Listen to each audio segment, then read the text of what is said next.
every revolution or every political movement or any kind of change, and having someone, okay, CIA, which is fucking for you to call me CIA when you know I'm not.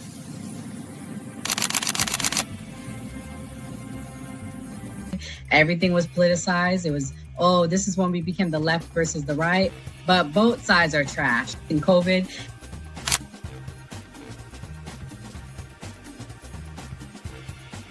his own thing. So it seems to be that money's the issue, that like we're using money and that's how politics is being pushed.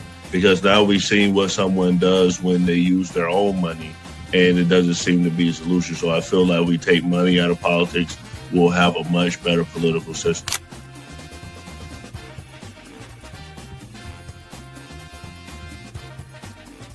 Politician, you think they're gonna come out and tell me the truth? They was lying to my mama. They ain't gonna never tell us.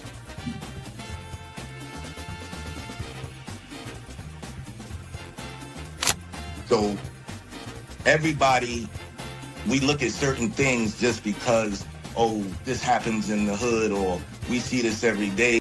All the way up. These people were speaking truth. King, we could talk X, we could talk it all. They were speaking truth.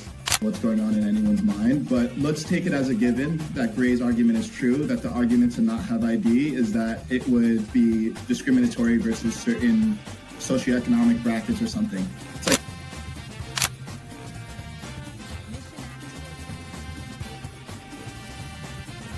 the world's greatest trial run of what people will do and what people won't do. And we are the only country on the planet that really fought against the government. A lot of it, because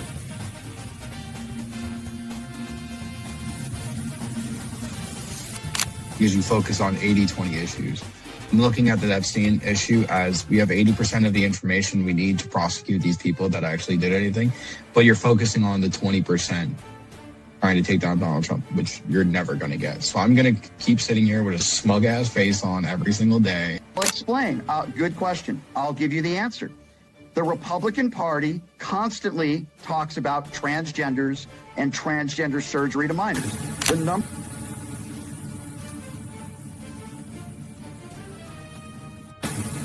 I'm mostly on the left ideologically, but I don't associate with the Democrats because they're not ideologically on the left. The Democrats are clowns, and they're also losers.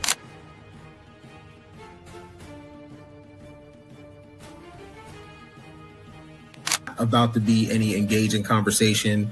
It's not about to be any discourse about different political ideologies, what works and what doesn't.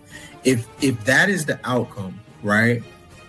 For example, I'm not going to go and just put myself in the middle of a KKK rally. Verify me. I'm not a fucking Fed. They always do this. I'll say this, right? And they did the same thing to Nick. We've seen the video. They'll call people who are genuine and authentic Feds. Because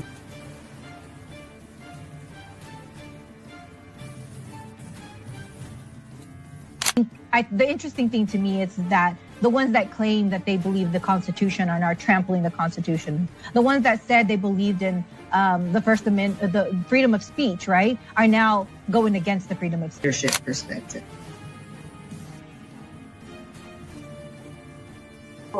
Y'all have no plan. They'll never talk about nothing positive about the Democrat Party. Everything is just anti-Trump. They're not willing to have a conversation. They call us fascists. We willing to have a conversation. Charlie Kirk's willing to have a conversation. Thank you all for being here. Late last night and early this morning, I was very bored. And I thought to myself, Donnie boy, how cool would it be to steal a president? I have always wanted to steal a president. Everybody said it couldn't be done. And so I called up Pete, our very amazing war secretary. And I said, Petey, how would you like to blow up Venezuela? And he said, yes, sir. I would love nothing more than to blow up some narco trash.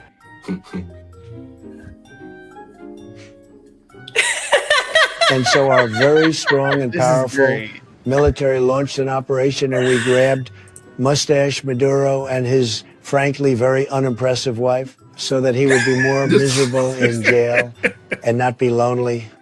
And we're going to put them on trial. We are shipping them to New York, as a little present to Kami Mamdani so he can see how we treat communists in America. No other military anywhere could have accomplished what we did. Just like when we obliterated the nuclear sites in Iran with Operation Midnight Hammer, and we really dropped the hammer on them. In the dead of night, we dropped some bombs and disabled the defenses. You know, the only bombs that Sleepy Joe dropped were in his pants, okay? It was not good. It was an embarrassment, frankly. But that's not how we do things anymore. Now, Venezuela doesn't have a leader, okay? So now I am the president of Venezuela also. I have always wanted to take over another country. So this is very exciting for me. And we're going to run it until such time that we can do a safe and proper transfer of power. And until then, we're going to send our very large oil companies in, because there is a lot of oil infrastructure there that we built and was stolen from us like we were babies. And we're going to do something with that. Now, does anybody have any questions for me? Disclaimer. Yes, please. The views and opinions expressed on this panel show are those of the individual speakers and do not necessarily reflect the views or positions of this channel, its affiliates, sponsors, or production team. This content is intended for informational and entertainment purposes only. Viewer discretion is advised. We encourage respectful dialogue and critical thinking around the topics discussed. Party. Why I like the new party? Number one, it's a group of people that's on a panel. We all have differences, but we all basically still come together at the end of the day. The new party for me is about unity. The new party for me is about educating people to the truth, letting people know what's been going on in our country. With that being said, shout out to the new party, man. We're going to keep it going with y'all.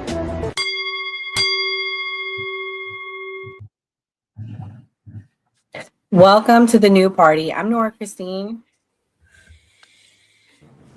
I'm Kamal. I'm Mia. I'm Zeke Arkham. I'm Enzo.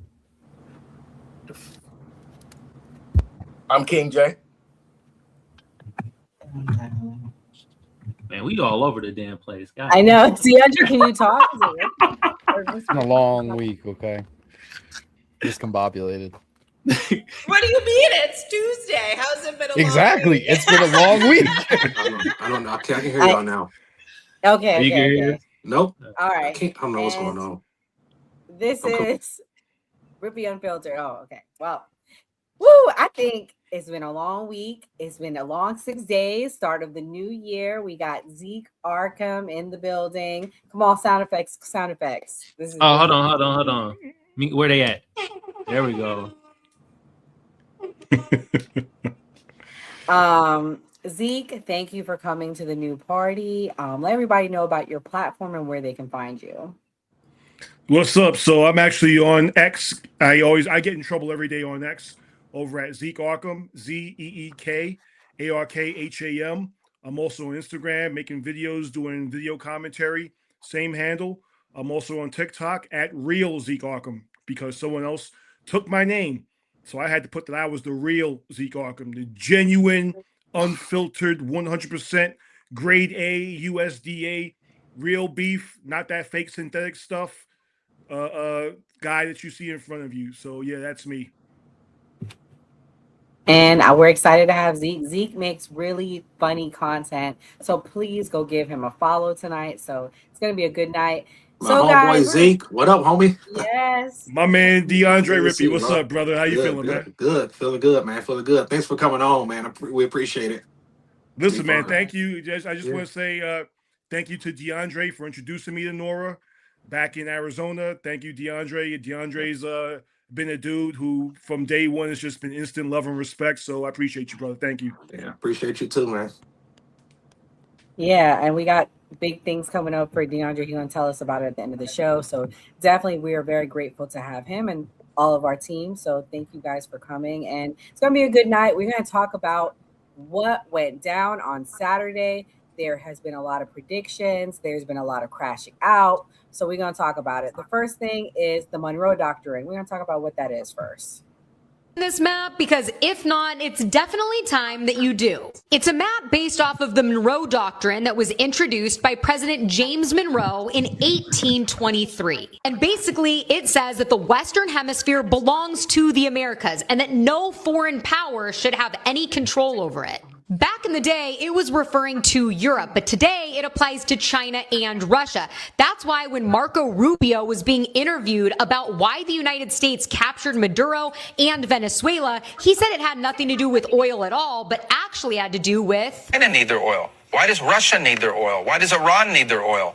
They're not even in this continent. This is the Western Hemisphere. This is where we live. And we're not going to allow the Western Hemisphere to be a base of operation for adversaries, competitors, and rivals of the United States. The Monroe Doctrine that President Trump has been referencing refers to the United States controlling the Western Hemisphere, which includes Greenland, Cuba, Colombia, Venezuela, which is why you've heard about us getting involved in those countries lately. It's about energy dominance. Oil, gas, lithium, rare earths in the Americas must not fall under hostile control. Financial power, making sure that the dollar system remains dominant in this hemisphere. Military exclusion. You just heard Marco Rubio saying this. No rival power gets permanent bases near U.S. territory, and information and tech control. Telecom, satellites, AI, and surveillance matter as much as tanks. If a new world order is happening right now, many people believe it'll end up looking something like this. After all, yesterday, President Trump did say, peace on earth. Peace on earth. We gotta have peace. It's our hemisphere.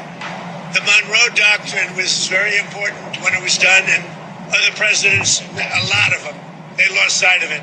I didn't lose sight, but it really is, it's peace on earth. I think it's safe to say that this is something we should all be paying attention to and not just some crazy conspiracy theory. But as always, I want to hear what you think about all of this. Okay, Mia, we want to hear what you think. Put the tinfoil hat. Ken went there last night. You got some big shoes to fill tonight, Mia. Ken went there. I don't know if you watched, but he was like going in like conspiracies. You know, we got to play the X-File music because it was definitely that moment. Mia, what do you think about what she said? Do you think this is the new world order? Do you think that this is an overreaction? I think many things could be true at once. I think it could be the establishment of the beginnings of World War III, New World Order, the Monroe Doctrine. I mean, it has always been the plan to go into South America and bleed it dry for all of its riches. That was always the plan. That was never not the plan in the United States. I feel like we're seeing this happen quickly because in 2026, odds are the Democrats are going to take back more seats in the House because the pendulum always swings the other way. So they need to do as much as they can as quickly as they can before the midterm elections. So, I mean, we're going to see them move on Cuba soon, I'm sure. We're going to see them do a lot of moves, and they're going to do it very quickly. And there's pretty much nothing that we could do at this point in time. Xi Jinping controls Africa. Chinese have invested so much time, energy, and effort into Africa. So it just makes sense for us to be in South America at this point in time. Yeah, I mean, I can tell you my family's Jamaican. They also control Jamaica. They were zeroing in on America. And I believe that's why Trump did what he did. Zeke, what do you think? I think you and Ricky are probably the most MAGA on the panel. Do you think this is great? What's your thoughts? I think it's a great move. I actually liked when Trump did it and went into Venezuela. I said for the first time we have a president who's actually doing something. We watched for 4 years as Russia, China, they had that whole BRIC system. What was it? Brazil, Russia, India, China. I forgot the last one, but they all started making moves on their own, and they all started making moves to devalue the dollar, to devalue the United States presence in the world. And now all of a sudden you have a president in there in Trump who says, you know what? No, we're not going anywhere yet. We're not taking a seat back to anyone. And that's exactly what he did. He moved on Venezuela. Maduro has been wanted since, I think, 2019. And Biden, all he did was say, hey, listen, we're going to increase the bounty on Maduro to 25 million. So he basically wanted someone else to step in and do something. Trump did it. And Trump's been blowing up the drug cartel ships coming from Venezuela. Trump's been threatening Mexico, saying, hey, listen, you get your cartels under control or I will. Trump is sending a message to the rest of the world, and I'm here for it. Ooh, well, I'm gonna let King and Enzo go next. This clip is saying that this is going to be Iraq 2.0. Let's listen to somebody that's from Iraq. Venezuelans are celebrating. It's only leftists and liberals that are upset that Maduro was captured. I would like to kindly jog everyone's memory because I know how forgetful we can be when it comes to history. So the year is 2003 and the US invades Iraq. And Iraqis are celebrating because they hate Saddam Hussein. So they welcome US invasion. They are in the streets celebrating. People were just pure exhilaration. At that point in time, you think this might just work. And I remember seeing a guy was carrying a huge couch on his back. And he turns and says, "Yay, America." The US invades Iraq under the pretense that Saddam Hussein is harboring nuclear weapons, which, by the way, they never find. And between the years of 2003 to 2011, America kills over 1 million Iraqi people. The country becomes a failed state. And if you speak to Iraqis today, they will tell you how they have deep resentment towards the United States. The country that they once welcomed becomes the country that they deeply hate and resent, and rightfully so. Soon as the US leaves Iraq, the country then goes into the hands of ISIS, the terrorist organization. You see, it's very easy to start a war. It's very easy to take out a dictator. It's very easy to bring down a regime. These are things that I will never argue that America is not good at. America is great at these things, but it's incredibly difficult to end a war. It's incredibly difficult to establish a new government that brings stability to a nation. To install a new government, to bring stability to a nation, you have to create infrastructure, roads, school, hospitals. That costs money. And America is not in the business of charity, okay? America spent $2.7 trillion in Iraq, US taxpayer dollars. Where did that money go? Private military contractors. So when people are like, Venezuelans are celebrating, why can't you just be happy for them? My response isn't, oh, I must be wrong. My response is, I have seen this before. I don't just remember history. I lived through this history. And you can't say that we as Americans don't get to have an opinion on what happens in Venezuela when it's going to be our tax dollars that goes into creating violence and instability in Venezuela. Just like that $2.7 trillion that went to creating instability in Iraq was US taxpayer dollars. The last thing I want to say is that despite being critical of many different governments, I do not ever call for regime change in Iran, China, Saudi Arabia, Cuba, etc. Because I don't have to deal with the consequences of what that would look like. That would be the total collapse of a system. Do you understand what I mean? Industries would collapse, currency would collapse, instability would immediately take over.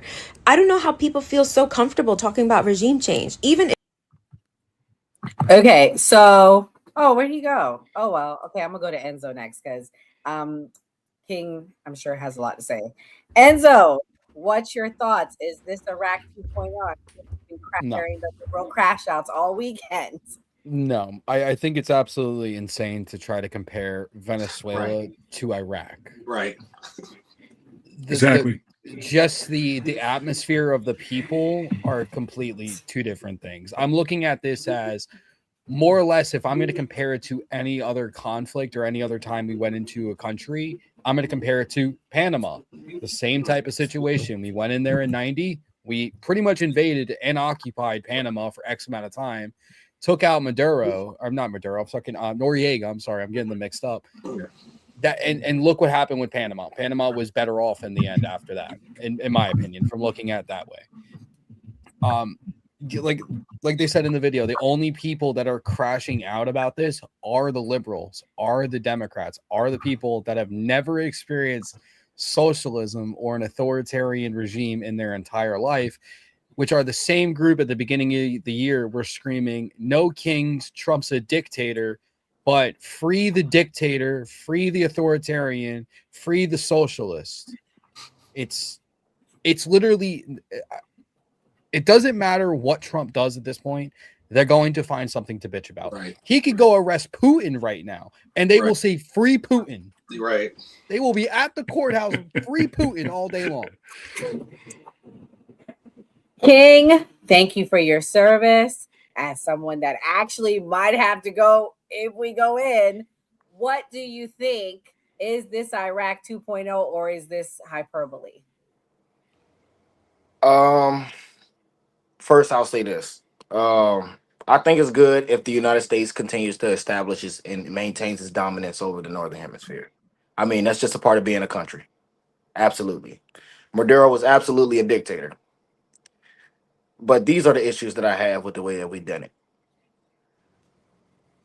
When we have people in Congress with us having checks and balances saying that they were not notified when it's supposed that's how our checks and balance system works, that's an issue for me.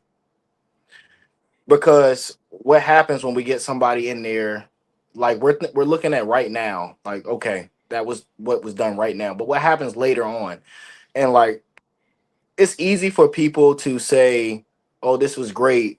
But what happens later on when we have a president that does the same thing and they wage or do or send troops somewhere the people doesn't necessarily agree with?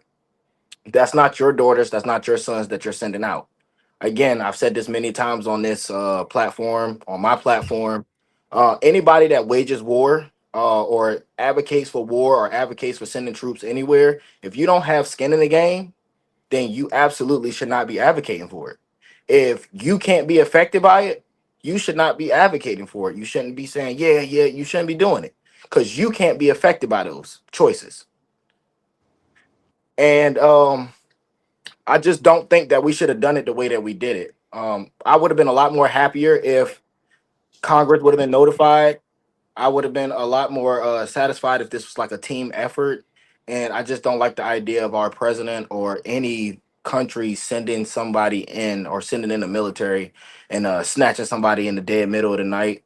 And I absolutely think that this may end up being like Iraq 2.0 on steroids. The people are happy. I'm happy that they're happy, but sometimes it's better to deal with the devils that you know rather than the devils that you don't know, because they don't know what they just unleashed on their country. America did not come in there for free. We never go somewhere and we don't and we leave. I mean, that's everywhere everywhere we go, we leave a footprint there.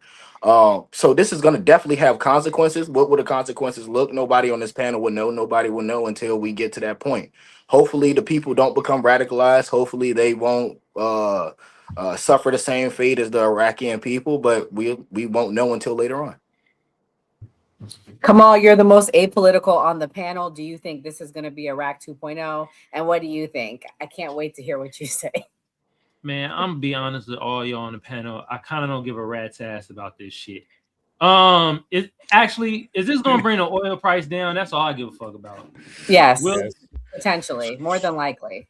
Hey, King, I'm with you about the war shit and not sending people to war, but damn it, if it get my gas price to $3, I don't know, man. I don't know, shit.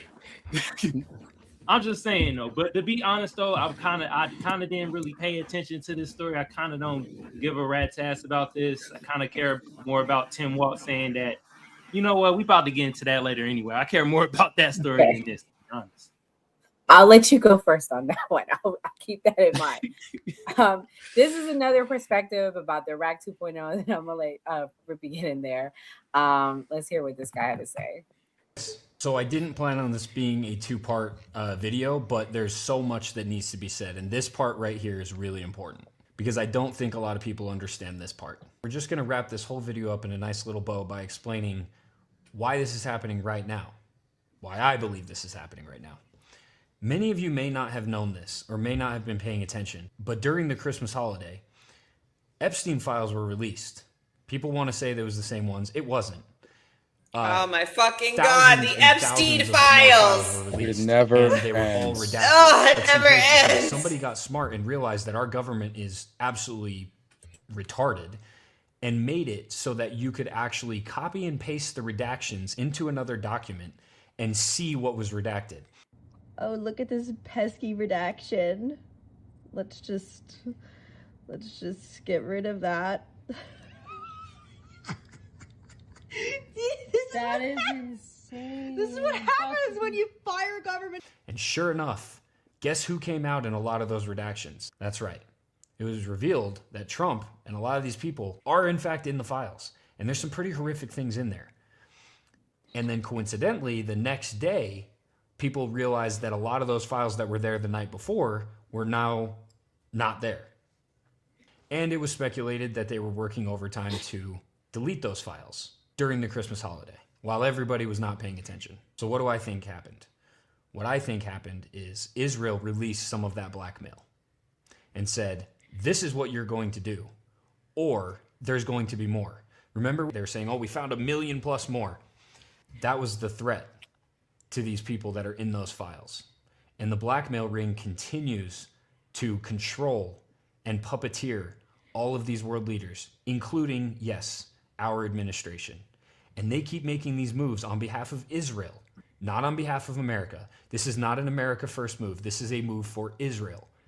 That's why Bibi Netanyahu continues to say that Trump is the best friend that Israel has ever had. I've said, and I'm going to repeat it again, because it's so true.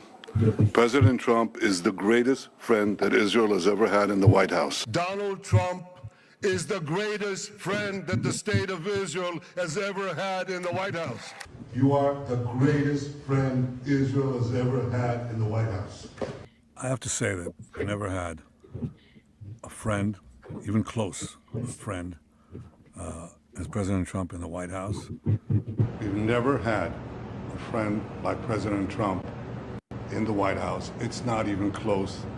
And have you seen Trump's demeanor when he says that? Donald Trump is the greatest friend that the state of Israel has ever had in the White House.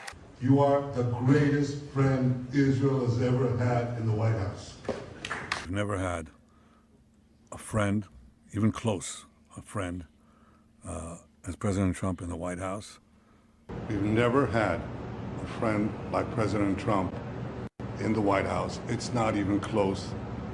So yeah, I definitely think it's a possibility that this has been the plan. And the reason I say this also is because when I posted about going to war with Venezuela on the 17th of December, the reason why I did is because I actually heard from somebody fairly high up that was the case, that we were actually already there. So we've been there. It's not, the public is just finding out, but I've known that for a long time.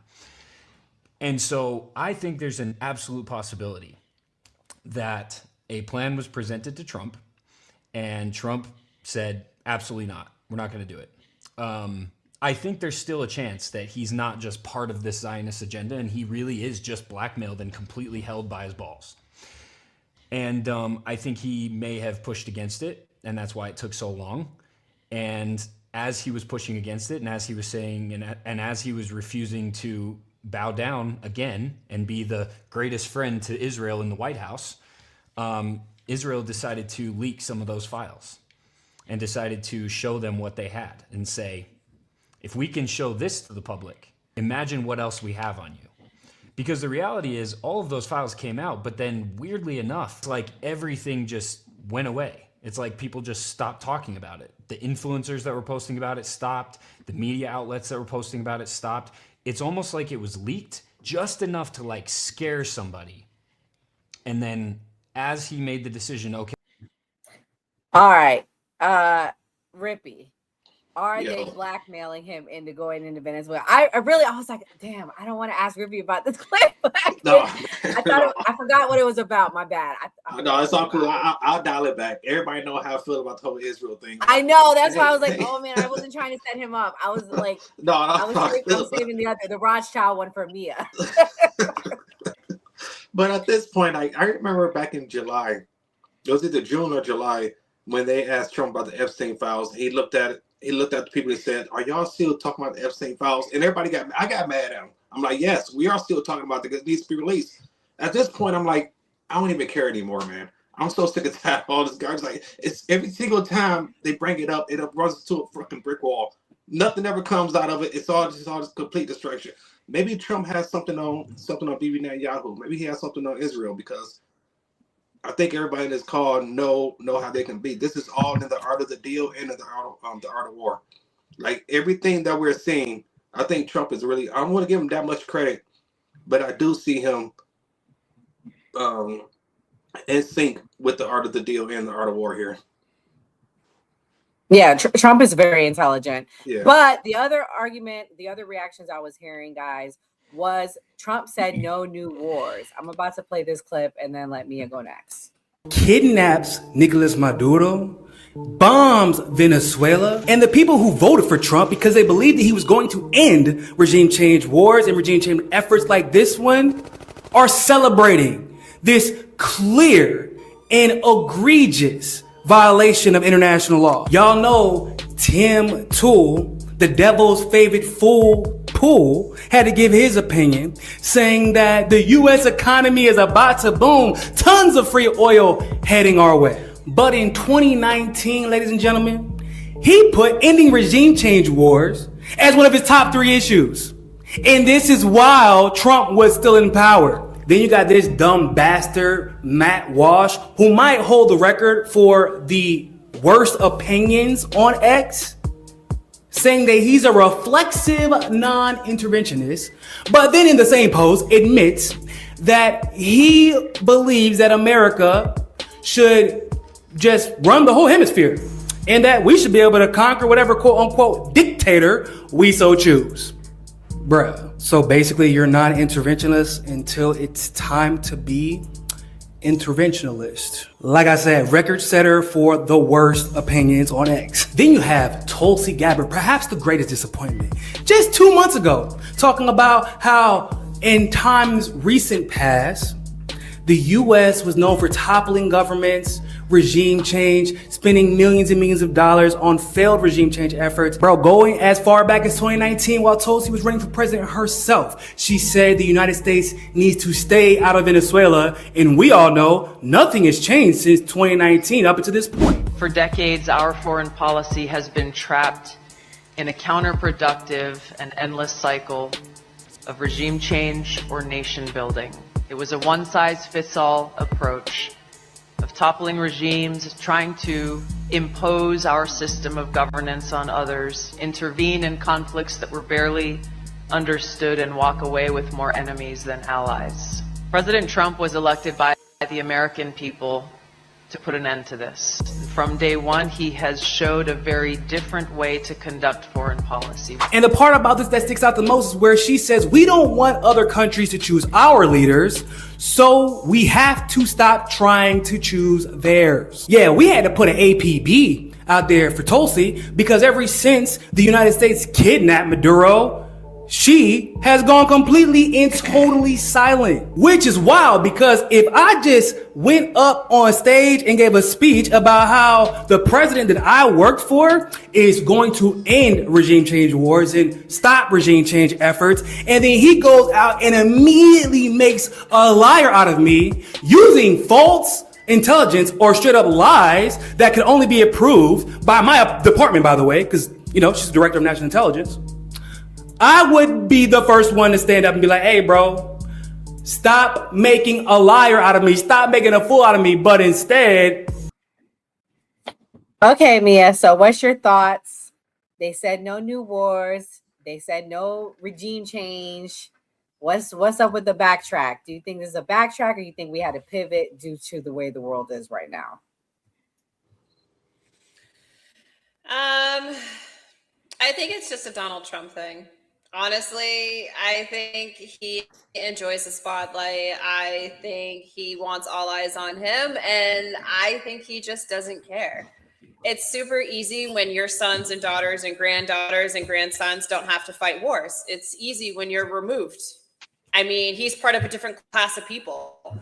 I mean, my son's 15. In a couple years, if we get into World War III, whose son's getting drafted? Not Donald Trump's grandkids. I mean, you know what I mean? It's going to be my son that has to go. So, I mean, it's super easy to want to make these moves, but when you're so far removed from the situation, you don't care. And like, yeah, I mean, is Maduro crappy?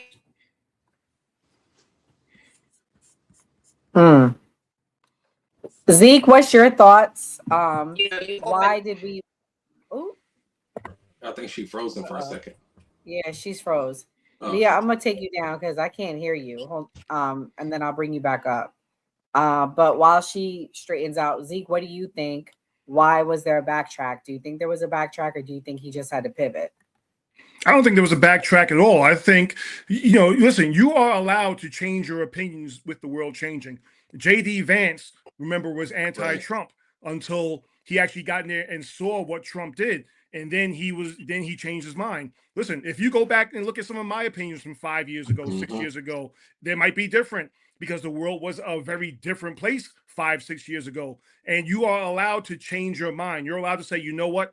I was wrong on this. You're allowed to say, you know what? The world is a different place. Fentanyl is much more dangerous today in 2025 than it was in 2019. After COVID, after everything that happened, with the way the border opened up and the way Biden really just took his eyes off the ball with the border, you are allowed to say, you know what, with everything that's happened over the past couple of years, with everything that's happened with the Biden presidency, with the Biden cabinet, with everything that's happened, we need to step our game up. It's like I said before, you had Brazil, Russia, India, China stepping up and basically trying to destroy the United States from outside, destroy us economically. Trump came in and said, you know what? We can't allow that to happen. And you know what? If this is a play for oil, I'm not mad at it, because sometimes if someone is coming at you with a baseball bat, you have to come back at them with a gun. And that's what Trump is doing. You're allowed to change your mind. You're allowed to look at things differently. And if Tim Pool is saying something different, doesn't make him a backtrack, doesn't make him a hypocrite. It just means that maybe he's looking at the world differently. You don't know. You're analyzing one tweet and trying to say, oh, this is hypocrisy just because of one tweet. Something that Matt Walsh, if you're looking at one tweet, you're looking at one speech from Tulsi Gabbard. In regards to the other guy talking about Israel and, this is what they have on Trump, this is all speculation. I didn't see any real concrete, hard evidence from him. I looked at the Epstein files. I agree with DeAndre. At this point, I just want them released. I let the chips fall where they may. If I like you, if I don't like you, if your name is on the list, you need to be up for investigation. Right. And that's it. That's just how I feel right now. That's something I've always had against Trump. When he said, oh, you're still talking about that? Yes, I'm still talking about it. Yes, because it's one of the reasons I voted for you. However, I do think the height of hypocrisy is the fact that you had Democrats for the past couple of years who gave up on the Epstein files, didn't say a word about it. And now that Trump is in office, now that Trump's talking about it, now all of a sudden they have an interest in it. That to me is hypocrisy. Hypocrisy is when you have someone like Kamala Harris, who 1 week calls Joe Biden a white supremacist, and then I think it wasn't even a month from then, turned around and accepted his nomination for vice president. That to me is hypocrisy. So no, I don't think this is a backtrack at all. So Zeke, I got a question.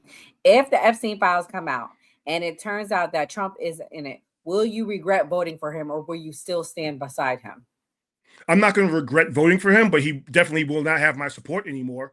I mean, listen, between him and Kamala Harris, I'll take him all day. But if his name is on the list, I'm going to hold him just as accountable as I will anyone else. And I think we all feel the same way. I think everybody that voted for him feels the same way. This Venezuela thing disappointed me because he ran on no new wars, no regime changes. He ran on that. He said that multiple times. So I was like, this is not what I voted for. However, that tranny thing came out this week, and I'm like, oh yeah, this is what this. No, it's all good. It's all good. We had to keep men out of women's sports, and honestly, that was really the watershed moment. So I agree with you. For me, it was the better of two evils. I'll be honest with you, and he was the better. Mia, you're back. Yeah, the border. He supported 550,000 people. Right. Joe Biden barely did 200,000 last year. So I will give Trump credit. He's done a phenomenal job with the border.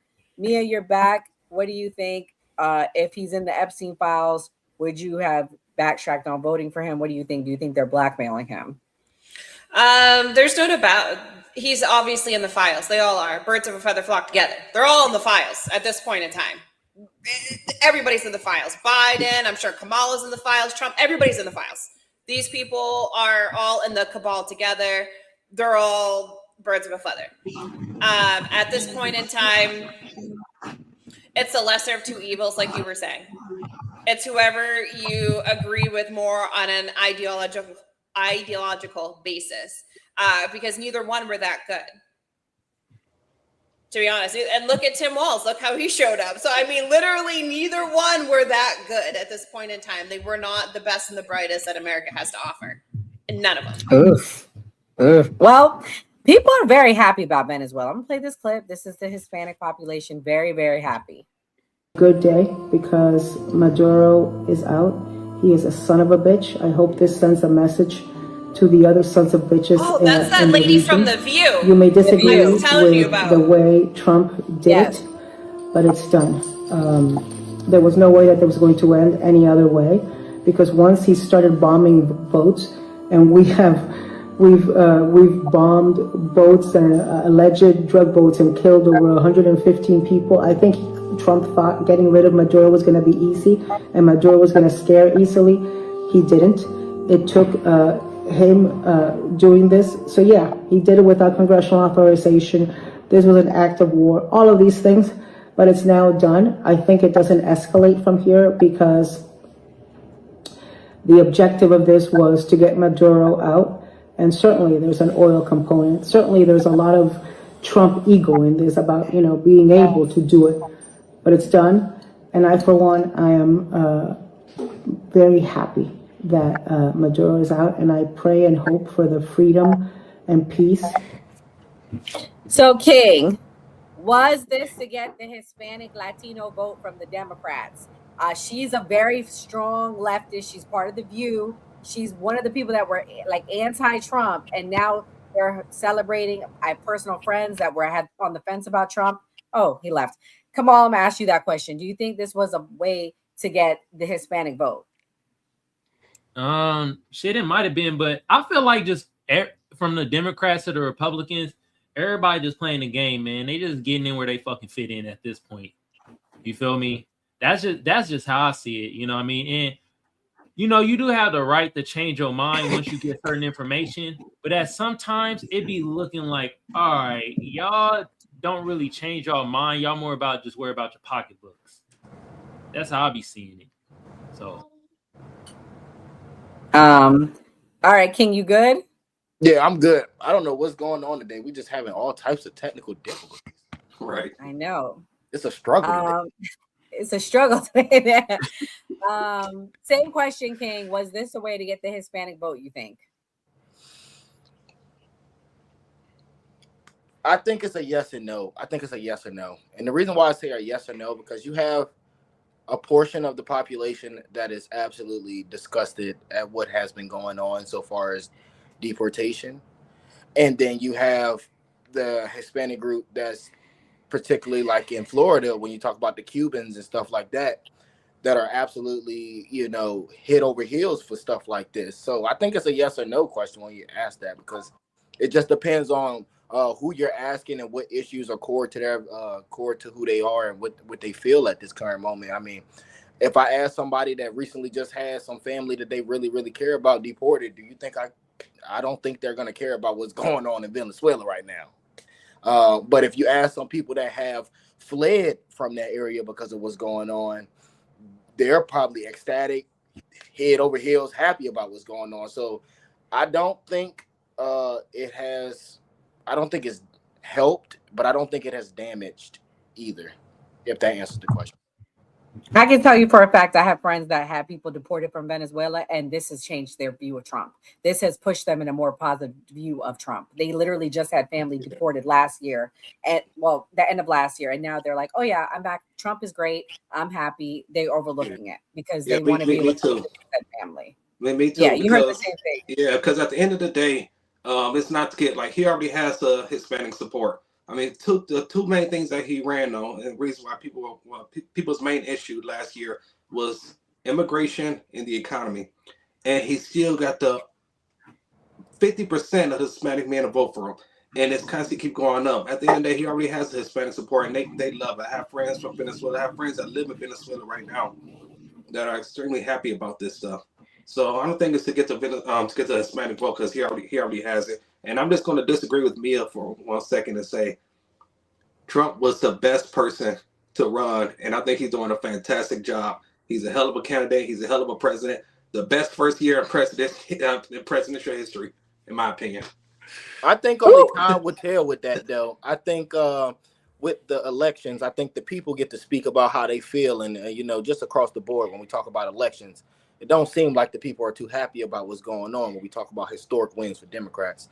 And 2026 in November is going to be a very interesting time for both parties, because then then we both get to see how the people truly feel, and if they really support what this president has been doing, then the Republicans will have no problems with retaining their majority in both houses, in both chambers.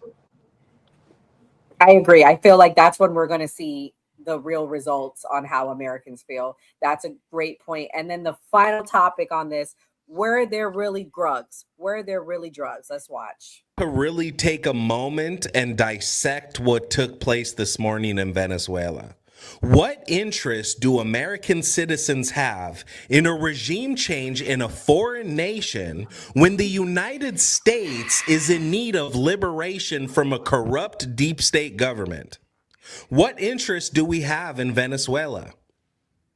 Besides oil and the interest of a Zionist-controlled government, because that's what we're all currently living under. This has nothing to do with drugs being manufactured and transported into the United States from Venezuela. 95%, if not more, of the drugs that come into the United States come from Mexico. How do I know this? Because friends I used to have that used to push large amounts of dope used to get their drugs from the cartel. Trust me, bro. I know. Trust me, bro. From Mexico. So besides the fact that President Trump is lying to us yet again, It's always the trust me, trying bro. to make it seem like our Privilege white operation dude in in that Venezuela was to stop the flow of fentanyl, when the true problem of fentanyl is actually from China. I don't know if you guys know, but Chinese have been sent into Mexico for over a decade now, teaching Mexican drug cartels how to properly manufacture and cook fentanyl. You can be pro-Trump and pro-military industrial complex and pro-regime change all you want to, but you're really just chanting on your own demise. Venezuela is not the only country in South America that's gonna have a regime change. And you can bookmark this video. Colombia is next. And they're gonna try to blame the manufacturing of cocaine that comes from Colombia, when the real reason of regime change in Colombia is gonna have everything to do with the fact that they want a region that is dominated by Zionists. When you have members of the Rothschild family Okay, I didn't want all that. I just Hold on. wanted the Can I drug say part. something before anybody go? I don't know about y'all, but I hated that motherfucker's hat, man. That shit was distracting, man. That shit was trash. God damn. I hated the whole swinging back and forth in the background, it's making me dizzy. I hated the fact that he said everything except for ideal fentanyl from Venezuela. I got the vibes. He was the friend. He's the friend. He's the friend. But anyways, Yeah, exactly. Privileged white dude with a necktie never did nothing. He never And slanged so- dope. He probably bought from a dude who slanged dope and said that's his boy. Right. Right. And so this was the number one topic on that show we had that day when we replayed the show. It got really good numbers. We had people calling in. Are there drugs coming from Venezuela? Or are they coming from Mexico? That's what you and Skeptic got into it about that day. Listen, there are drugs that are coming from Venezuela. It's not the majority of it. The most of it does come from Mexico. There's no dispute in that. The biggest thing with this is that everybody keeps missing, right? It's about oil and drugs, oil and drugs, oil and drugs. What about everything else that the United States did on Saturday? Taking out what was the one island there that Hezbollah was using for training? Showing that Chinese and Russian SAM sites and their equipment that they had there that is state of the art doesn't fucking work. Literally playing the proverbial dick on the table and saying, America is back, come fuck with us. Taking pretty much half of the world's reserve in oil, crippling China as well as Russia, because China wants to invade Taiwan by 2027. They're building their navy up. How are they going to do that? And how are they going to challenge America if they're not getting the oil from Venezuela? Not relying on OPEC anymore, because we have the oil reserves. We can dictate the price. We're not at the mercy of them like we were under Joe Biden, where they just raised the prices when they wanted to, when they stopped production when they wanted to. There's so many more factors that go into this. Yes, it is literally crippling other countries' ways to support Iran, China, as well as Russia without directly going to war with them. If you want to look at it this way, that's how I've been doing it. Look at it this way: this is pretty much the Cold War 2.0, where we're fighting communism by doing soft war and little proxy wars around the world without going to direct conflict with these countries, bringing them to their knees. So yes, they started it by going in after the drugs, and that was the pretext to start everything. And now that I've been looking into it more, talking to more people about what's going on and looking into the reports, this all makes sense. And I don't disagree with any of it. I don't. I want to cripple China and I want to cripple Russia as much as we can without going to a direct war with them, because I've been saying it for months. I've been saying it for years. We go to war with China. We go to war with Russia. That's World War III. That is annihilation. You might as well just off yourself before it even starts, because no one's going to survive that. Oh my God, this is worse than last night with Ken. Jesus. Anyways, I'm just Rippy, what do you think? Do you agree? Are we going to go after Mexico next? Because it seems like a lot of the drugs are coming from there. Who you asking? You. Oh, no, I don't think we're gonna go after man. And the thing is, I don't think it was all about drugs. I mean, that was a small portion of it, but they had everything to do with, foreign adversaries setting up shop in the Western Hemisphere, and then they wanted to get all the oil, like Russia and China, just like Enzo was saying. When he used that Cold War analogy, I thought that was so on point. I'm gonna use that because that's like perfect for it. So I don't think it's Mexico. I don't think it's all drugs. It has everything to do with Russia and China setting up shop over here in the Western Hemisphere, and we can't have that. Which is true. That's a good point. Yeah. I disagree. I think what is going on in Venezuela has been a promise that the American oil companies made them a long, long time ago. If you look into the history of Venezuela, when ExxonMobil was down there before Chavez completely took over it, he had signed in laws that nationalized the oil and kicked out the American oil companies.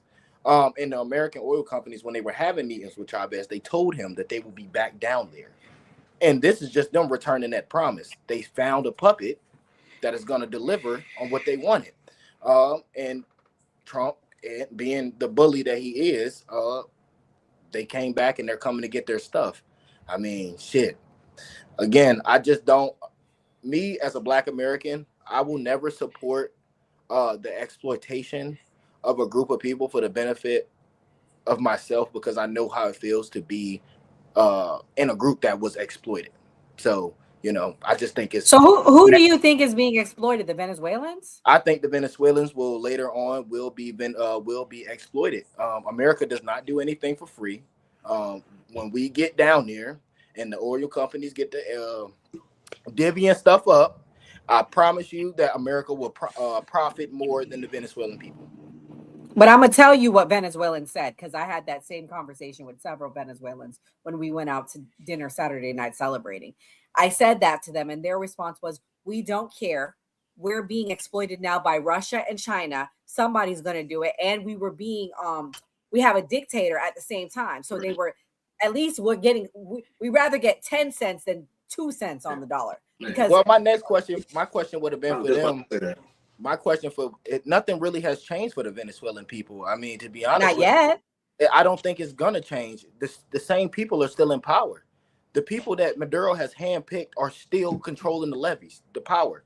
The matter of fact, the motorcycle group, or I don't even know the name of them, they was out literally grabbing people up off the streets and shooting up stuff. Like nothing has really changed.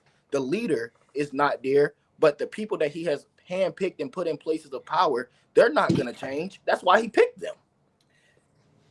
Yeah, you're right about that. Most people don't realize that, but go ahead. So my question is, what did they gain? Because that's not going to change. What did America gain? America gained control over the oil. We're getting ready to exploit it. We're getting ready to exploit them. What is that going to look like in the future for this group of people? when America now needs to gain access to these resources as quickly as possible? Does that mean they're sending their people out into these oil fields when we know that that infrastructure is not built like American infrastructure right now? And they have already said many times, many experts have said that the infrastructure is faulty. It needs to be updated and everything. So does that mean they're going to get ready and send those people out there to grab oil, and many of them are going to be dying trying to fix this process? That's exploitation. I'm never going to proof of that as a Black American. I mean, I guess it's all about informed consent. I mean, these corporations are going to extract what they can, and they're going to invest all the money needed. So more than likely, they will build up the infrastructure. They'll build the roads.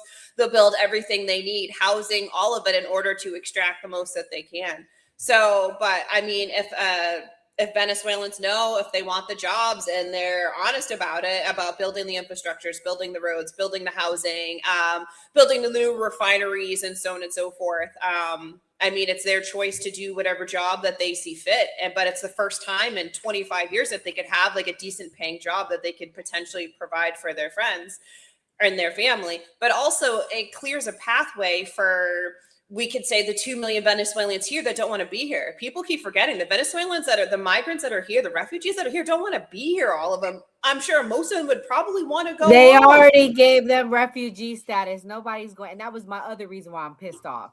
They gave them refugee status. Ain't no more deportation to Venezuela. That was my number one reason why I was mad. But you got to think too, like, if we can get it secure enough, if we can get enough jobs, and if we can transition it enough, some of them may want to go home, because the idea would be for these people to want to go home. They fled everything. That land holds the body of their ancestors' bones. If they could be there, I'm sure they would much rather be there. Some of the motherfuckers are up here in Boston. It's cold as hell. I'm sure they'd rather be in Venezuela. The weather looks better. It's 15 degrees outside. I'm sure they'd rather be home, okay?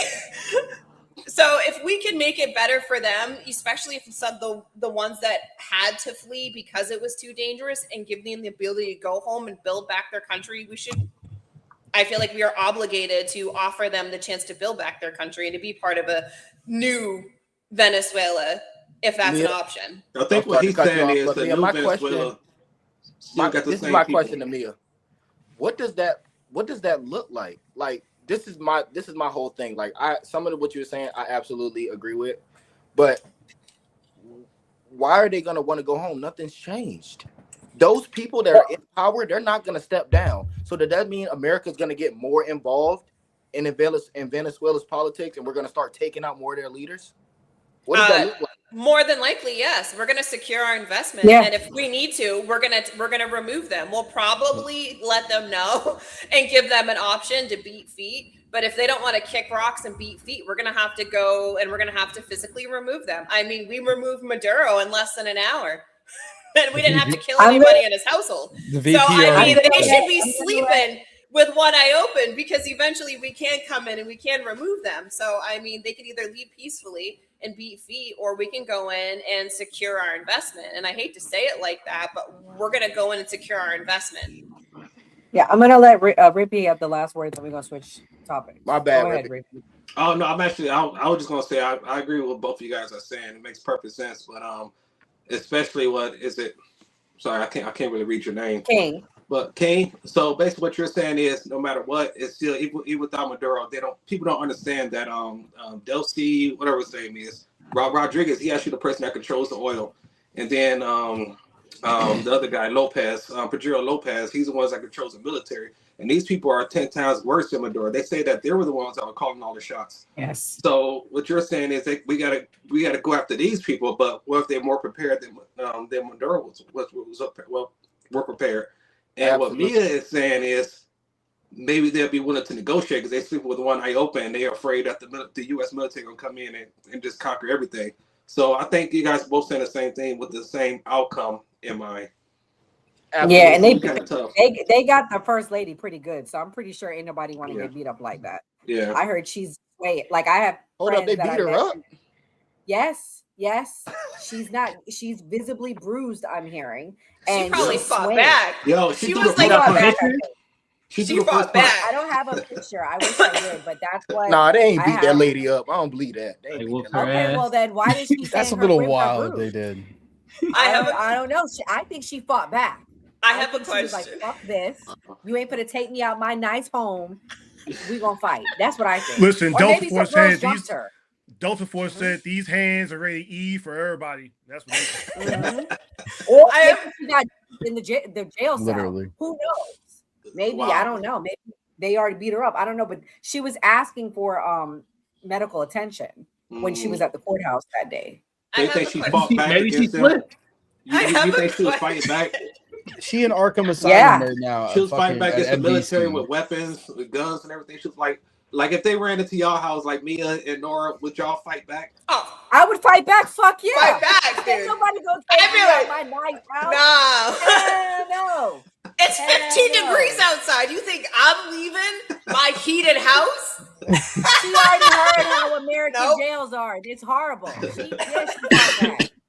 Or she probably thought they was gonna like off them. I'm actually surprised they're Okay, yeah. alive. I'm gonna be real with you because I have a you're right. question I'm not for gonna lie. Kamal. Same. I definitely agree with that. I have a question for Kamal. How much Hmm. do you think Nike paid the Trump administration to have him in Nike Tech and for them to post it on social media to get hundreds of millions of views? How much money do you think Nike paid Wait that a minute. administration Trump, to be like, bro, put Trump him was in in some Nike Tech? Nah, Maduro. Maduro. They had him in. They had him in. It's like Nike they were Tech. doing like I Bro, have the clip. head to Yeah. toe, Nike Tech. Right. For real? Yeah. Hold on, Yeah. man. Let me check the Nike stock. Let me see if that shit went up. You feel me? Maybe.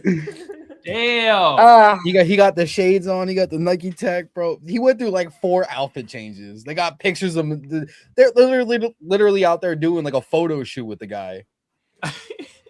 Like every hour, I kept seeing a new picture. I gotta see this. Anywho. Well, they'll pull it up. We're gonna play the next clip. We're gonna move on, guys. Governor Tim Walz, this was a win, I think, for MAGA this week. He stepped out. This is what he had to say when he stepped out. Proud of the way we treat our neighbors. I'm proud of the way that we welcome people to this state. I'm proud of the way that we innovate, and I'm proud of the way that we are optimists for the future. No one's taking this away from us. Not the fraudsters, certainly not this president, not on my watch. Tomorrow, I'll be back with you. I'll give you an update on America's best paid family medical leave program that is now a week into it. And at that time, I'll take all your questions. Thank you all. Thank you, Press. I'll be back tomorrow. Thanks, folks. I'll more tomorrow. Appreciate it. Thank you. Wow. All right. Thank you, Press. Tampon Tim is crazy. You said you were going to take questions. Why didn't you? Thank you. So, King, as the one Democrat on our panel, are you sad that he stepped out the race? And what do you think this says about this coming election? I'm a new type of Democrat. I don't know how everybody else is. I'm looking to get all the old motherfuckers out. I'm so happy Nancy stepped. She's done. I don't want to. I want to see everybody over the age of 60 need to go. They need to go. This is a new. We need more progressive, because what I don't like, I guess, is that this group, the older group of Democrats, they want to work with Republicans. They want to talk. I want a group of fucking Democrats that don't want to talk. When we get the power, run with the motherfucking ball. Do what we sent you to do.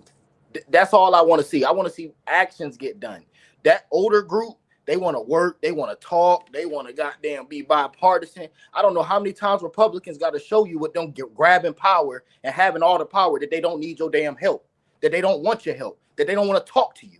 That shit be pissing me off when they want to do all that shit. When you got all the power, you got the presidency, you got the goddamn White House, you got the damn House and the Senate, and you want to work with these people after they done showed you they don't care about working or talking with you. Y'all literally had to damn near hold everybody's money hostage so we could get a small promise. They would not hold. They would not give up. Like, this older group needs to go straight up. So I'm happy. He need to get his old ass out of there, and let's put some motherfucking 30s in there. Somebody that's 30, somebody 35 or something. That's more progressive. I'm sick of the old motherfuckers. Kamal, you said this is the one topic you're excited to talk about. Do you share the same sentiments as King? Were you happy to see Timmy go? I know you've been fired up about the Somalis. Yeah, I got to reiterate, I'm apolitical. Second of all, King, man, don't let Roland Martin hear that shit, bro. He gonna be on your ass about that. You feel me? He don't like hearing the old people getting out the Democrats like that, man. You know, he gotta keep the old regime in with the Democrats. But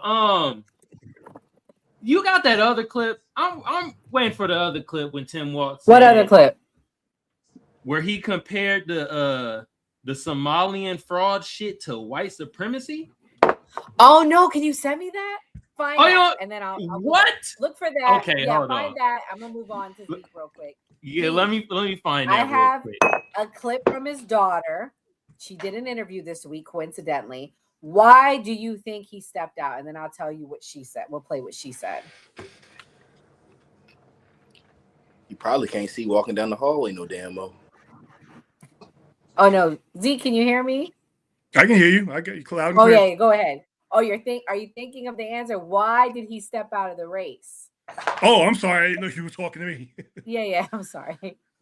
No, I think he stepped out of the race because he knew what was coming. We all saw the writing on the wall. We all saw Nick Shirley's expose. Nick Shirley came in and basically made him look very bad. And the only thing he could say was, "Oh, this is white supremacy," because it was a white reporter, a 21-year-old kid with an iPhone and a YouTube channel, and these were Somalians who appear to be black. Ask any Somalian, they won't say they're black, but they appear to be black or brown or whatever, or they're black when it is beneficial for them. But this was bad. This is billions of dollars of taxpayer money, my money, your money, federal money, the money from people who live in Minnesota. This is billions of dollars of their money going towards open and clear fraud. If the buck stops at the top, then this is all Tim Walz's fault. The only question I have is how much was he involved in it? Did he knowingly give these people money like this so that he could set them up or get kickbacks or whatever it was? Or is he just asleep at the wheel? How much is Ilhan Omar into it? How much are all the other, Amy Klobuchar, all the other Minnesota politicians involved in it? This is how much is Obama involved in it? Because this, he directly put all the Somalians in Minnesota like this. So my question is, Clinton too. So it turns into, how far up does this go? And Tim Walz was embarrassed and humiliated and exposed by someone who basically just decided to wake up one day and let me just go and expose this guy and see how it goes. And he's heading off to California now, which is why you have Gavin Newsom, who is already trying to play offense now and clean up his mess. So he saw the writing on the wall.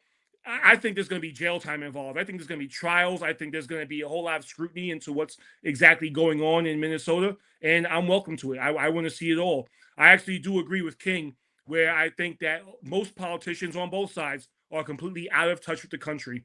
When you have politicians, when you have these elected officials who you almost can't blame them because you have people who keep voting for them, but when you have these elected officials who are blacking out in the middle of an interview, or can't stay awake for a hearing, or can't make their way down a hallway, or you look at them and your grandparents are their age. My granddad's gonna be 93 at the end of this month, and he's just about the same age as some of these people who are representing us. It's not good. Absolute power corrupts absolutely. So if they're not going to vote term limits in for themselves. So it's up to us as we the people to say, hey, listen, you have served enough. You're out of touch with the common American. You don't know how much a gallon of milk costs. So we're going to vote you out. It's on us to institute term limits. I agree. Have a clarifying question. The money that this was during COVID, right? Was this all during COVID? The money that was stolen from the Somalians, or was it a mixture of both? It's been it was a mixture. It's a mixture. Yeah, and also just so you guys know, they have audits where they went to the daycare with children there. So my question is, this is bigger than the Somalis. This has to do like on a higher level, because how were they passing the audits? Because I looked and I read the audits myself. But I'm gonna play Kamal's clip. Oh, but to your point, they are not Arab. I don't even know what they are. They're like Indo something, because my father is like, I don't know why you guys understand, like, allow these people to scam you. Everybody knows Somalis are scammers. Side note. Let me play this. Generalize people. We shouldn't This generalize. is what happens when your own No, we're going government to wages war generalize. They're against you. scammers. This is what happens when they target communities for their own benefit. This is what happens when they scapegoat. And this is what happens when they no longer hide the idea of white supremacy. When you hear the Vice President of the United States talk about now white people won't have to apologize for being white. That's never happened once in my whole damn life. And I think everybody in this room knows what they're doing. So we're here today to say enough of this. We're here today to stand that Minnesota will protect their neighbors. So absolutely. Okay, You don't have Kamal. to apologize for being white in this country. You got all the power. Kamal, should we not generalize them? What do you, I mean, I'm just 90% of Somalis, and this is fact. I argued with someone. I'm like, no, you're wrong. 90% are on welfare. I'm not making that up. That's a fucking fact. You can go look it up. I'm sorry. It's true. So, Kamal, should we generalize them? What do you think? Yep. Generalizations is the way of the world, and I do be generalizing them big head motherfuckers. How you got all that cranium and can't get away with the scam? Have some kids in that motherfucker. Have your own kids in there. Shit. Like, you know, but let's get on Tim Walz. First of all, this is shit I be talking about. Stop using our Black American plight to pass y'all fucking agenda. Okay? First of all, a lot of them Somalians, like Zeke said, don't even consider themselves Black. All right? I have anecdotal stories of that. I got social media stories of that. Okay? They don't consider themselves Black at all. Unless a crime is happening. Then they like, yeah, we all Black. Like Ian Omar did. I'm tired of that shit, y'all. And Tim Walz, don't use that white supremacy shit now. Nah, F all that. Nah. Because of Somalians and a couple of your cronies got caught up with fraud and shit. And let me say allegedly, you feel me? I don't want y'all to get Tasha Cade and shit, you know? But did y'all hear there's another judge? White lady, by the way, is trying to pass a law now that you can't go into daycares and get in the records and shit like that. Did y'all hear about that? Wouldn't I surprise didn't hear me. about that, but I saw the guy who said that they directly broke into his daycare and stole all the records. Didn't They stole touch all the a records, single the kids' other thing. records. Didn't touch a single other thing Yeah, in the okay, daycare. right. Just stole the records. Yeah. Just the records? Yeah. I I heard they left $10,000 in cash and just sold the records. Well, my thing is, if we're gonna hold everybody to the standards and we're gonna start investigating, I think we should start investigating everybody. Because I know a lot of white folks that did a lot of fraud for COVID. A lot of fraud. Already been Motherfuckers talking about they investigated for got farms and shit that and you living in the middle of the damn city. Where the hell the farm at? But King, they got arrested. There's people in jail. Nah, for it's that, still King. people. I know people right now that still living at large. I know, but a lot of them did get caught though. Like, this is the thing, King. I made a video and I made fun. I said this Somali derangement syndrome, because some content creators, not you, Z, you didn't do this, and not you, Rippy, but every goddamn video they made was about the Somalis. And so to me, that seems like a psyop. That seems like a psychological manipulation. They're being told to put this out. So I agree with you, King. I don't like it either. I don't want to just focus on the Somalis, because I want to focus on the people higher up. And the pressure that Rippy, Zeke, other MAGA creators put is why I think Walz stepped out. If they didn't put that pressure on him, he would have remained in the race. I want his ass to go on anyway. He's too damn old. When you can't walk down the hallway by yourself, you need to go. There's more to Tim Walz. This is just the beginning of it. I mean, Tim Walz he's super problematic anyways. I mean, what he's done in Minnesota is probably as close to collective socialism we have in the United States. I mean, you can vote without even needing an ID now. You can literally vouch for people to vote. So when we say illegals are voting, we're not lying. Minnesota is a prime example of one person, one Minnesotan with a Minnesota ID can vouch for up to 8 other individuals who do not have to show proof of residency or ID. They vouch and they can vote. 8, one person, one Minnesotan for 8 people. So all you would need is what, 1,000 Somalians, and they can vouch for up to another 8 people per person. We're talking about thousands of votes that could be potentially illegally cast. And then he also did a thing where illegals can drive. They can have driver's licenses now. there. Like, you don't have to be a legal American citizen to be on the road. Like, that's legal in Minnesota. So, I mean, I would say Minnesota is probably the most socialist state we have. And it's obviously not working for them because billions upon billions of dollars is gone now. We have no idea where it is. And to be honest, maybe I'm a hater, but I mean, what the fuck is Somalia known for, right? Piracy and scamming. Scamming. Well, literally 80% of the That's banks in the fact. United States. I'm not being racist. That's fact. And all Piracy, Africans will tell you that. scamming. Yep. I mean, it's to the point now, big banks in the United States will not do wire transfers to Somalia. Nope. Somalia is so difficult to do wire transfers from the United States to Somalia for that particular reason, because they are scammers. And I will throw this out just because I'm being a hater. They have some of the highest coefficiency when it comes to inbreeding as well. So do with that information what you will. Google's free, my friend. I'm just saying this to be a hater. Hold up now. I gotta disagree on that one. I gotta disagree on that one. Hey, it's a group bigger than them that's bigger for inbreeding. History of it, and we know it's a bigger group when we talk about scamming that been scamming for hundreds of years. He got his big hat. He got his Somali hat on. Their heads look like this. Lord Jesus. Oh my God. Oh, Lord Jesus. Okay. All right. This was Tim Wall's daughter, though. This is why she said she dropped out. And then I'm going to let Enzo talk because Enzo's been so quiet tonight. Here we go. It's been an interesting time. We are. We've been talking about talking for a while. Yes. We booked it, and then your dad just announced he's not running again like hours ago. Yes, hours ago. I assume it wasn't as much of a surprise for you as it was for me. She looks different, right? Well, I wasn't even home for the holidays. She It's looked a just busy like him season with at long work, hair. But Weird. we were I agree. kind of talking about it over the holidays, and Yeah. just in the past little bit, that's the conclusion that he came to, my family came to. And then, you reached out with like actual dates, and I'm like, oh, that works out perfectly. I can't say anything to anybody. Yeah. But it gives me the opportunity to do this and be home for it, which is like really great. Yeah, because you flew in to do this. She so thank seems you for so that. young Absolutely, to have a yeah. dad that We had to looks so coordinate old. times and all that, Yeah. and you're having to act with this knowledge, and you were so nice because you actually. I don't know. had She this looked chat 17 before and 47 at the same time. I don't know about that. It looks silly.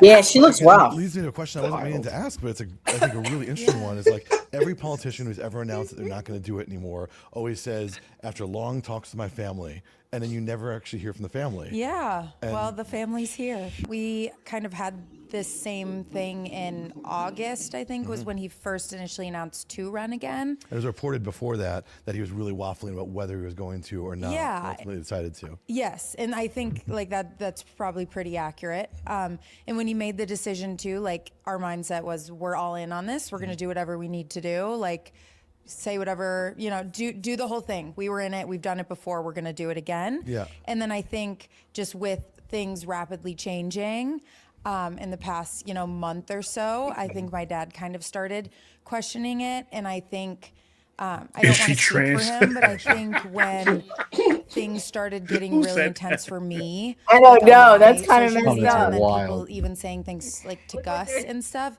I think that's when he was really like, okay, like I need to evaluate what's best for the state, and then I need to evaluate what's And the best guy for my interviewing family. her looks like he needs to be on the registry And then somewhere. I think it was just kind of a natural, the past couple weeks have been really intense, kind of a natural conclusion. And by the way, they also say Okay, so Enzo, what's your thoughts? Is she full of it, or is it a family decision? I'm not worried because I've been target on your back. See, I've been. Hold on, I hear an echo, y'all. Yeah. So, this entire family's complete bullshit. The real issue with Tim Walz that gets pushed to the side a lot is everybody focuses on the Somalian fraud, but we don't focus on what happened to Melissa Hortman and Vance Bolter's manifesto that he wrote, and said that if Vance doesn't play along, his family's going to get hurt. That Tim Walz wanted him to unalive this person, that person, so he can run for a Senate seat. He's stepping down. Amy Klobuchar is going to run for governor in the state of Minnesota. and you have all this Somalian fraud all getting uncovered all around the same time. I just think it's a little fishy. I really do. I really think Vance Bolter was not manic when he wrote that quote unquote manifesto, that the FBI caught up to him before anybody else could catch up to him. And that's why we have the manifesto. That's why we have him in custody. And that's why no one's really talking about it, because everyone wants to talk about the Somalian fraud, not Tim Walz himself. There's a lot of holes in this story. And I'm pretty sure Tim Walz got subpoenaed to testify in front of Congress for this entire Somalian fraud. They're going to find out, because Melissa Hortman was one of the key people who was against, in the state legislative, against that one bill that actually gave money to all these programs. Once you start connecting the dots, it doesn't really seem like a conspiracy theory anymore. It literally says, this is probably what the fuck happened, and nobody wants to focus on it. Yes, the Somalians are the ones who are committing the fraud in the state. His daughter's completely going out there, because when has any other daughter or any family member, like they said, came out and spoke about their father stepping down or their mother stepping down, not rerunning? Never heard that in my And entire a life. pre-planned interview, Enzo. Don't forget that part. That's a They good had this point. interview planned for weeks. Hey, Come on, I'm not a fucking rocket scientist Yeah. pointing this stuff out. I don't understand why everyone's like, oh my God, this is fucking crazy, blah, blah. And then you have people on the left. I'm on TikTok all day long. Oh, you guys need to stop making fun of Tim Walz, calling him a retard, this and that. It's really getting to his family. Don't act like one. Don't act like one then. Straight up. Like, what? It's offensive. You guys going to stop saying. We're in 2026. Are we still playing this PC correct game where I need to speak correctly about everything, a little thing, when I'm the same generation that was raised on Family Guy and South Park, said the most offensive shit to everybody and nobody gave a fuck? Now everybody's in their fifis. Come on now. How about as many times we called a Nazi? We can call him a retard. Exactly. Nazi, white supremacists, all this stuff. We can call. He called us all white supremacists. He called Nick Shirley white supremacists. Like, you can't get away with that stuff. If you a retard, you act like a retard. You're a retard.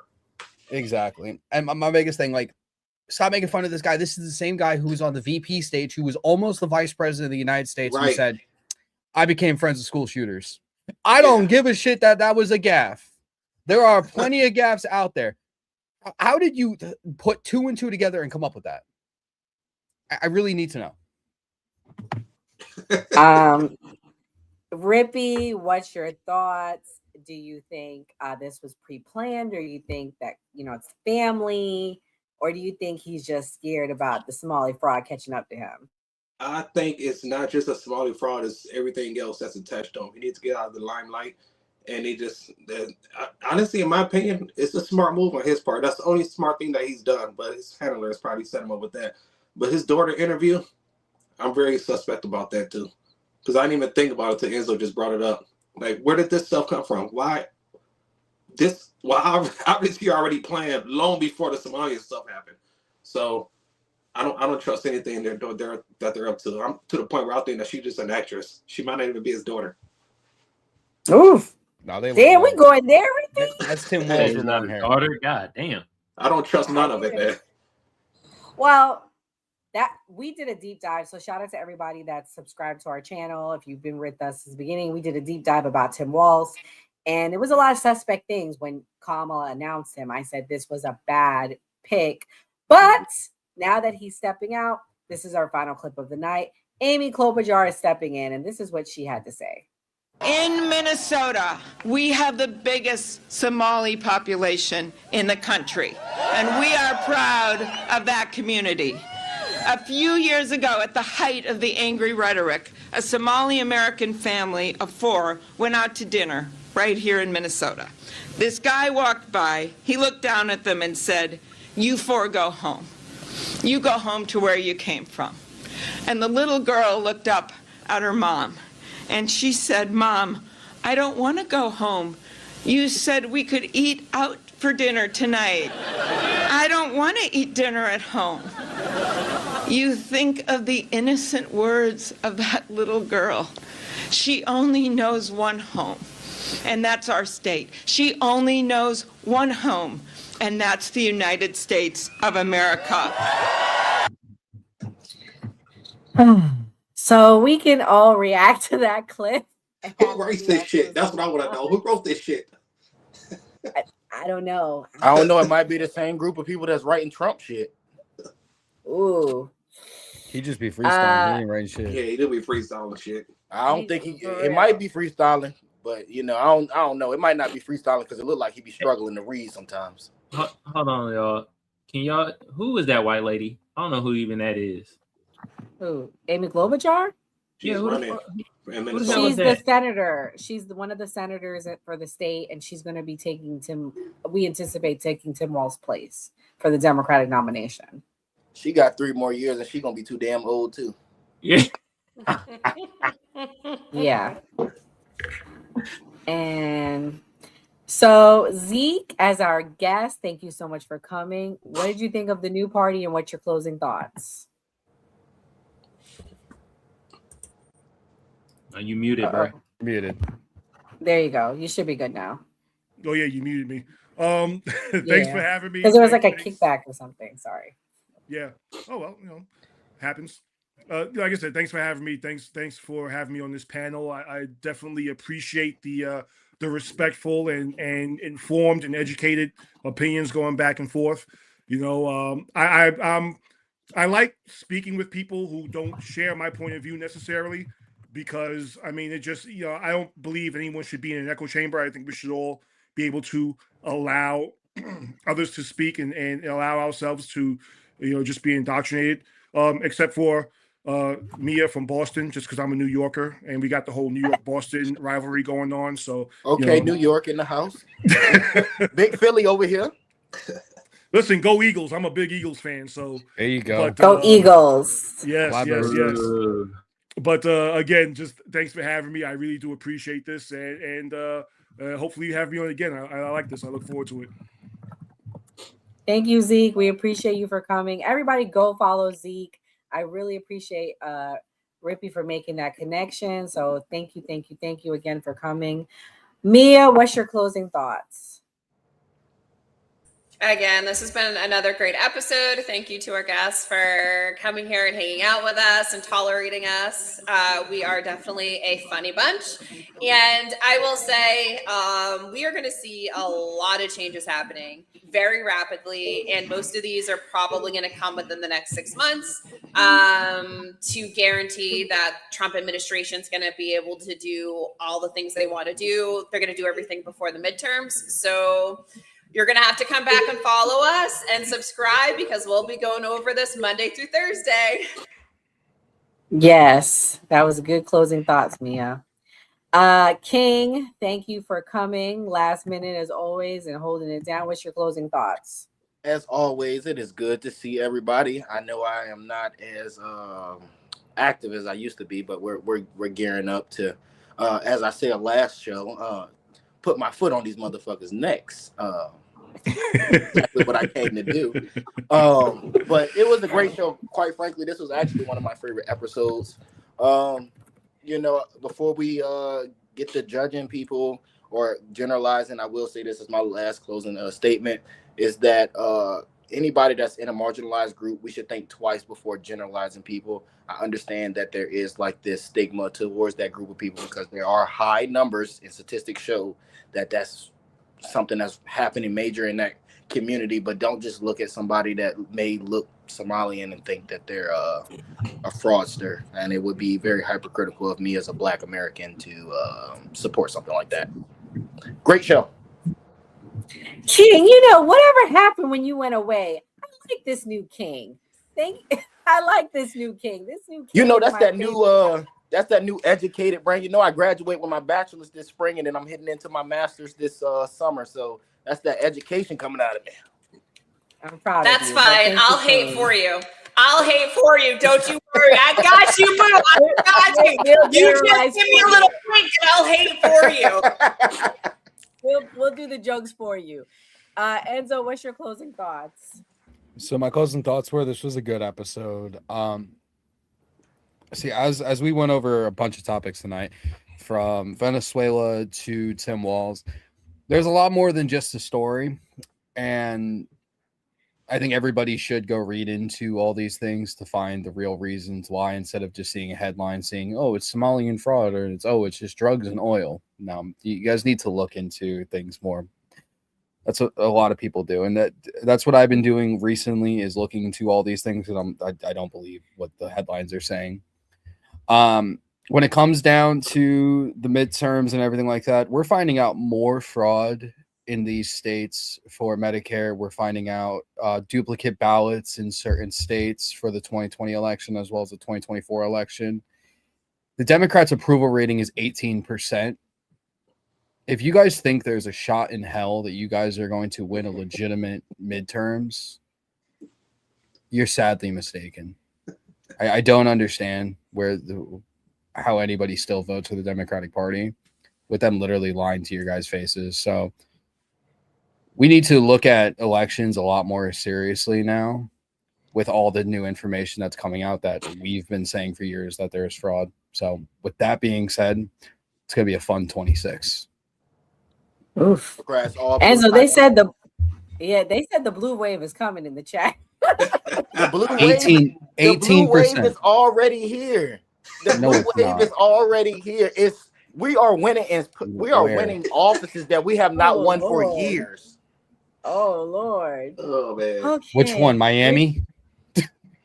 Yeah, Miami. That's it. Not Miami. We got Miami. hold up.